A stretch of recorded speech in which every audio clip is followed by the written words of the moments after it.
तुम क्या कहीं जा रही हो? हाँ मेरी जान, रमीज करीब है, बस उसी के पास जा रही हूँ। कुछ बात करनी है जरूरी। जरूर। रात को हम भाई के घर पे जाएंगे, बस तुम्हें इन्फॉर्म करना था।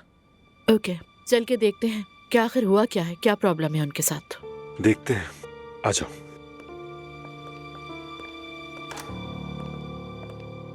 सुमैया साहिबा भी नहीं है तो जवेरिया को देखता कौन है? ये तो बेचारी अकेली रह जाती होगी। ये सब क्या चल रहा है? मैं यहाँ अजलान आखिर किस लिए हूँ? ठीक है, मैं समझता हूँ सवेरा आपा, लेकिन आप तो सुबह आती हैं और शाम में चली जाती हैं। और दुआ साहिबा के पास तो काफी पहले से वक्त नहीं है।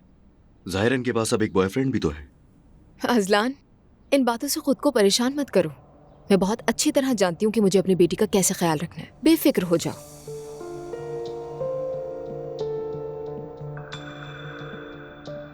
दुआ, मुझे तुम्हारी बात पर बिल्कुल भरोसा नहीं है। मैं अपनी आंखों से देख रहा हूँ इसे यहाँ। अजलान, तुम अपनी इन्वॉल्वमेंट बंद करो।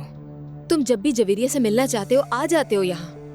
अपने घर लेकर जाना चाहते हो इसे अपने पेरेंट्स से मिलाने के लिए, उसके लिए भी मना नहीं करती मैं।